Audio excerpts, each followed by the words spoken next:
난 지금 며느리의 에르메스 버킨백을 칼로 긋고 있어요. 하나, 둘, 셋. 침착하게 숫자를 세면서요.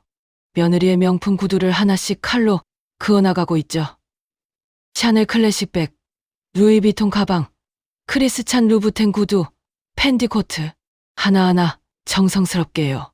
마치 어젯밤 30인분의 음식을 준비하던 그 손길처럼 말이에요. 1억이면 충분하겠지? 마지막 구두를 자르고 나서야 난 칼을 내려놓았어요. 여러분, 궁금하시죠? 68살 시어머니인 제가 의사인 며느리의 명품을 1억 원어치나 파괴한 이유가요. 그리고 며느리가 한 그 한마디는 무엇이었는지도요. 이야기 시작 전 여러분의 구독과 좋아요는 엘라 채널에 큰 힘이 됩니다. 이 이야기는 바로 하루 전으로 거슬러 올라가요. 전 이른 아침부터 부엌에 서 있었어요. 며느리 집에서 함께 산지도 어느덧 3년째였죠. 어머니, 오늘 제 병원 동료들이랑 지인들 30명 정도 올 거예요. 음식 좀 만들어주세요. 며느리의 부탁은 어제 저녁 갑자기 들어왔어요. 30명이라니 보통 사람이라면 당황할 숫자지만 전 흔쾌히 고개를 끄덕였죠. 걱정 마라. 내가 다 준비해 놓을게. 전 평생을 살림꾼으로 살아왔거든요. 세 자녀를 키우며 남편 없이도 집안을 꾸려온 강인한 여성이었어요. 특히 막내 아들 민준이는 제 자랑이었죠. 비록 대기업 직장인이라는 평범한 직업이지만 성실하고 착한 아들이었거든요. 큰 아들이 의사와 결혼했을 때 전 정말 기뻤어요. 우리 아들한테 과분한 며느리야. 전 항상 그렇게 생각했거든요. 사실 처음부터 순탄했던 건 아니었어요. 민준이가 지민이를 처음 데려왔을 때가 기억나네요. 엄마 소개할 사람이 있어. 지민이야. 의사야. 전 정말 기뻤었죠. 우리 아들이 이렇게 훌륭한 사람을 만나다니. 하지만 결혼 이야기가 나왔을 때 지민의 어머니를 처음 만난 날이었어요. 고급 레스토랑이었죠. 전 제일 좋은 옷을 꺼내 입고 갔어요. 하지만 지민의 어머니는 절 보자마자 표정이 굳어지더라고요. 아드님이 대기업 다니신다고요? 네, 그렇습니다. 연봉이 어느 정도 되시나요? 전 당황했어요. 첫 만남에 연봉을 묻다니요. 그건 평범한 수준입니다. 지민의 어머니는 코웃음을 쳤어요. 평범한 수준, 우리 지민이는 의사예요. 의사. 연봉이 1억이 넘는다고요. 전 아무 말도 못했죠. 그리고 집은 있으세요? 아파트요? 민준이가 대답했어요. 아직 전세로 살고 있습니다. 전세. 지민의 어머니는 한숨을 쉬었어요. 솔직히 말씀드릴게요. 우리 지민이한테 아드님은 좀 격이 안 맞는 것 같아요. 그 말을 들었을 때요. 제 가슴이 무너지는 것 같았어요. 격이 안 맞다고요? 전 떨리는 목소리로 물었죠. 네. 의사랑 평범한 회사원이요.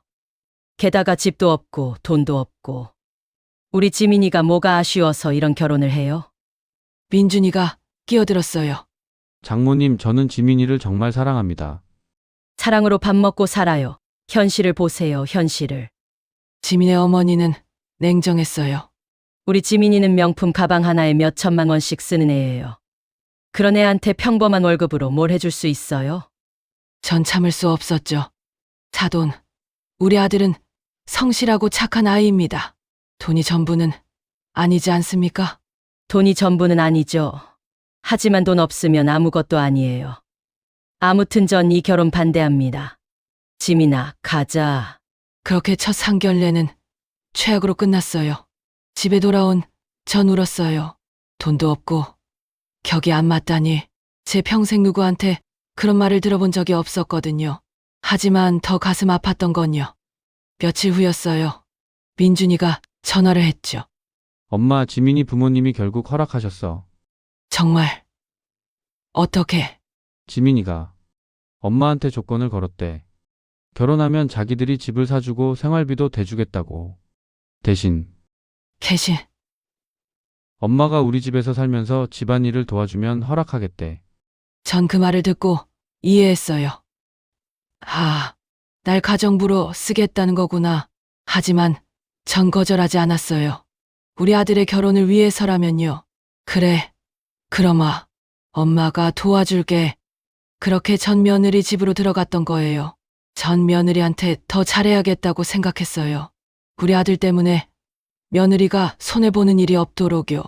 결혼할 때 못해준 게 미안해서 살림이라도 내가 해주겠다 먼저 제안한 것도 저였죠.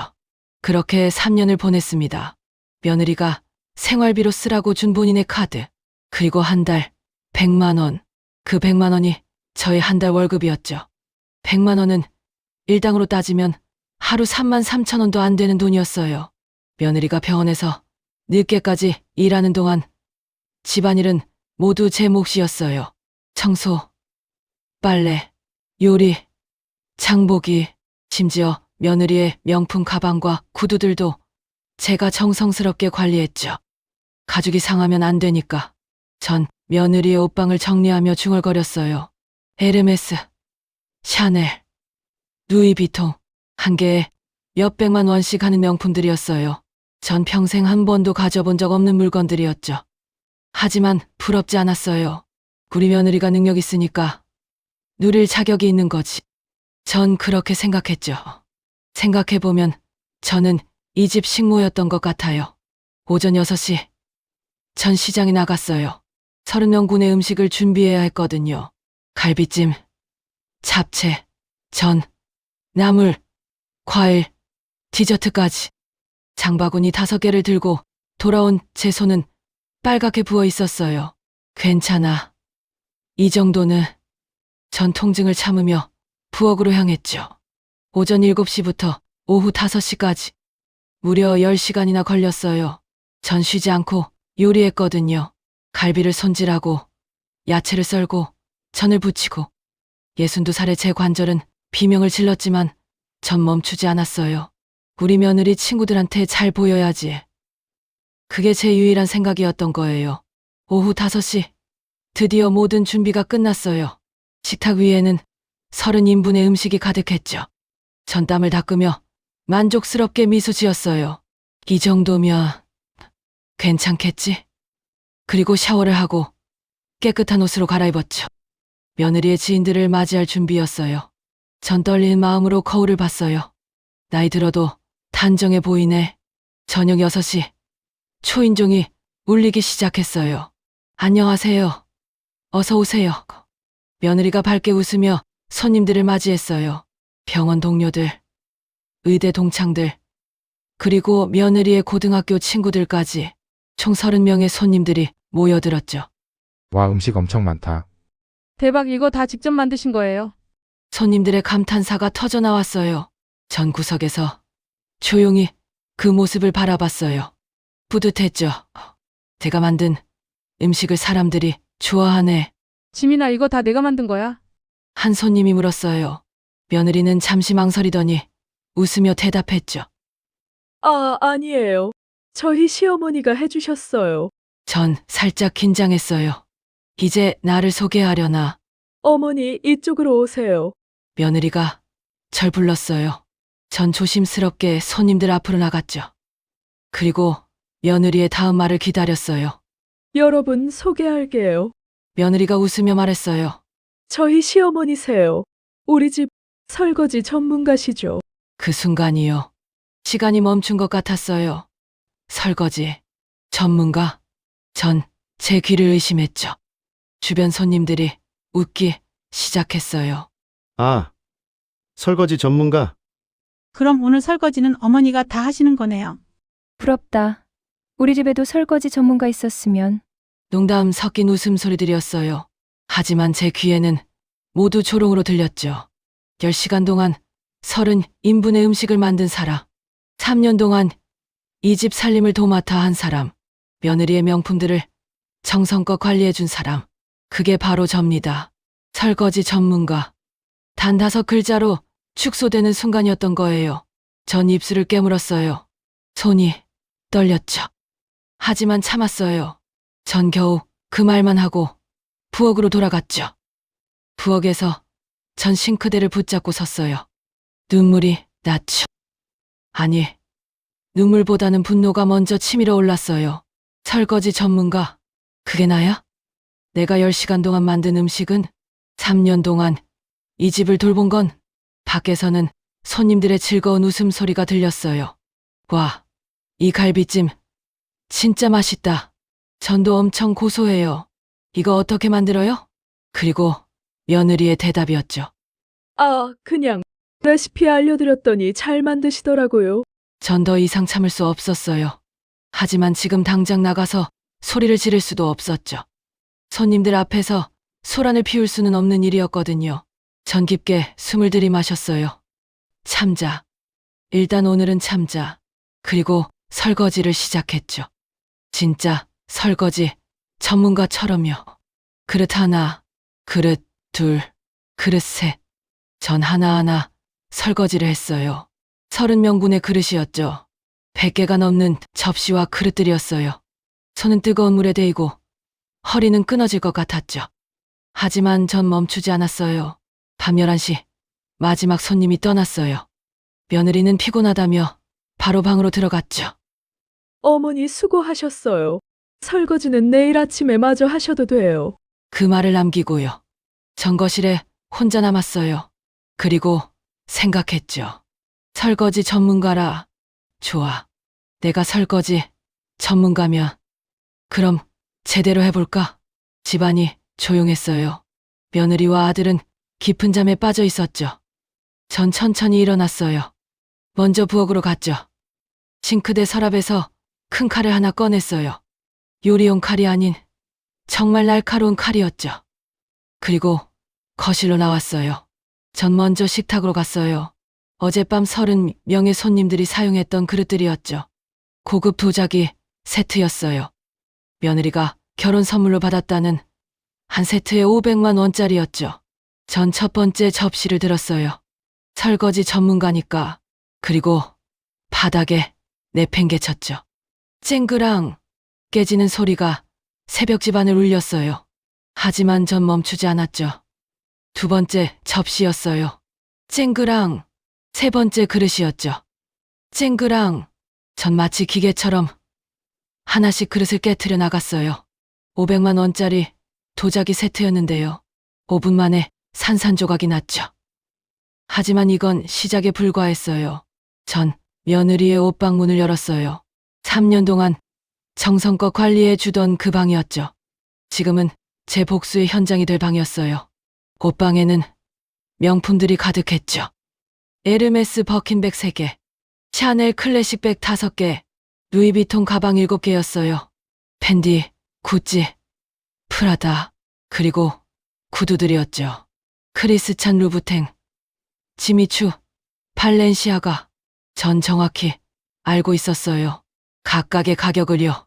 왜냐하면 제가 직접 관리하면서 며느리가 자랑하던 걸 들었거든요. 이 버킨백은 3천만 원 주고 샀어요. 이 샤넬백은 한정판이라 2천만 원이었어요. 이 루부텐 구두는 200만 원짜리예요. 전 하나하나 기억했던 거예요. 그리고 지금 계산할 시간이었죠. 전 첫 번째 에르메스 버킨백을 꺼냈어요. 3천만 원짜리였죠. 칼을 들었어요. 찍, 가죽이 찢어지는 소리였어요. 전 감정 없이 정확하게 버킨백의 옆면을 그었죠. 수리 불가능하게요. 두 번째 버킨백이었어요. 찍, 세 번째 버킨백이었죠. 찍, 제 손은 떨리지 않았어요. 오히려 어젯밤 요리를 하던 그 손길처럼 정확하고 꼼꼼했죠. 샤넬 클래식백들이었어요. 찍, 하나씩. 정성스럽게요. 마치 며느리의 가방을 닦아주던 그 손길로요. 이제는 파괴하고 있었던 거예요. 루이비통 가방들이었죠. 찍, 펜디, 코트였어요. 찍, 구찌 원피스였죠. 찍, 그리고 구두들이었어요. 크리스찬 루부탱의 빨간 밑창이었죠. 전 특히 이 구두들을 정성껏 관리해 주었거든요. 밑창이 상하면 안 된다며 며느리가 신신당부했었어요. 전 루부탱 구두 한 켤레를 들었죠. 200만 원짜리였어요. 그리고 정확히 밑창을 그었어요. 찍, 한 켤레. 또 한 켤레였죠. 총 15켤레의 명품 구두들이었어요.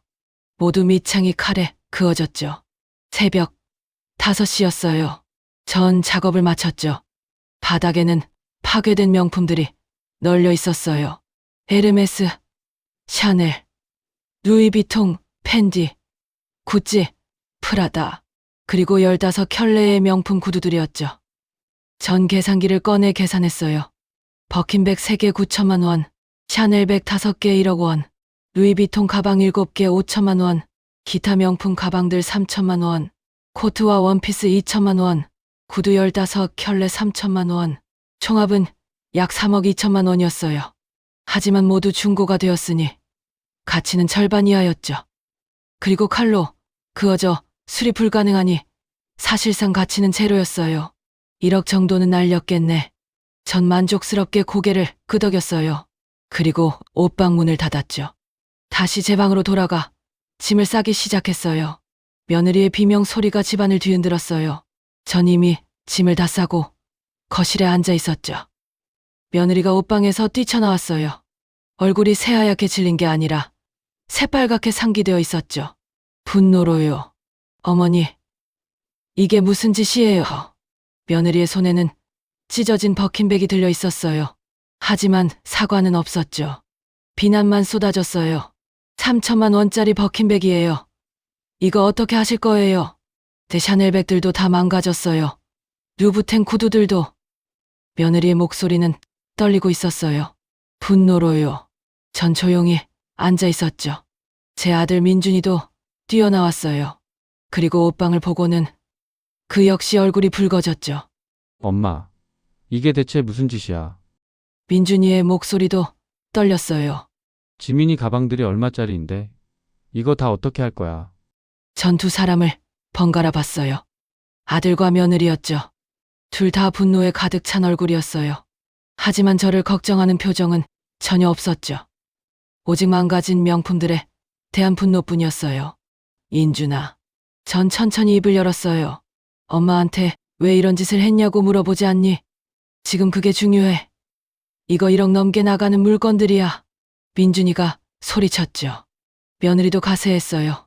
어머니, 저 어제 농담한 거였어요. 설거지 전문가라고 한 거. 그게 이렇게까지 할 일이에요? 농담. 전 처음으로 목소리를 높였어요. 30명 앞에서 날 설거지하는 사람으로만 소개한 게 농담이었어? 내가 10시간 동안 음식 만든 건? 3년 동안 이 집 살림한 건? 당신 명품 관리해준 건? 제 목소리가 떨렸어요.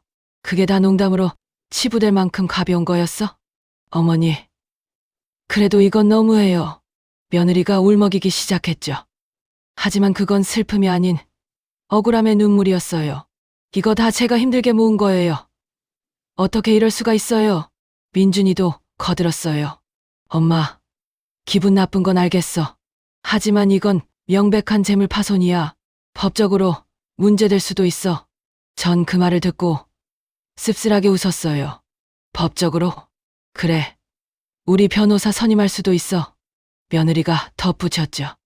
전 천천히 일어났어요. 좋아. 그럼 고소하거라. 예. 내 통장에 3,600만 원 있다. 지금까지 너가 나에게 급여라고 준 돈이야. 일단 그걸로 배상하마. 나머지는 내가 이래서라도 갚을게. 전 짐을 들었어요. 하지만 한 가지는 확실히 해두자. 난 오늘부터 너의 엄마도 시어머니도 아니다. 엄마, 그게 무슨... 인준아. 전 아들을 똑바로 바라봤어요. 내 마누라 가방 하나가 3천만 원이더구나. 엄마가 평생 모은 돈보다 많은 금액이야. 엄마는 평생 그런 거 가져본 적 없어. 하지만 엄마도 자존심은 있어. 전 계속 말했어요. 그리고 너희는 지금 망가진 물건만 생각하고 있지. 망가진 사람은 생각 안 하는구나. 며느리가 반박했죠. 저희가 언제 어머니를 망가뜨렸어요? 지금까지 누가 어머니를 먹여 살렸는데. 어제 30명 앞에서 전 단호하게 말했어요. 사람의 자존심을 짓밟고도 농담이라고 하는 사람. 그리고 그걸 지켜보고도 아무 말 없던 아들. 전 문 쪽으로 걸어갔어요. 내 명품이 망가진 게 더 중요하면 고소하거라. 연락처는 알잖니? 엄마, 민준이가 소리쳤지만 전 돌아보지 않았어요. 그리고 민준아, 마지막으로 한마디만 할게. 전 문 앞에서 멈췄죠. 물건은 다시 살 수 있어. 하지만 사람의 마음은 한 번 깨지면 다시 붙일 수 없단다. 그 말을 남기고 전 집을 나섰어요. 뒤에서 며느리의 목소리가 들렸죠. 당신 엄마 진짜 너무하네. 고소할 거야. 그리고 아들의 대답이었어요. 일단 진정하고 얘기하자. 하지만 전 뒤돌아보지 않았어요. 전 작은 원룸에 짐을 풀고 있었어요. 제 휴대폰에는 아들의 부재중 전화가 47통이나 있었죠. 문자 메시지는 100통이 넘었어요. 처음 이틀은 며느리의 메시지였어요. 어머니, 연락 안 받으시네요. 변호사 선임했습니다.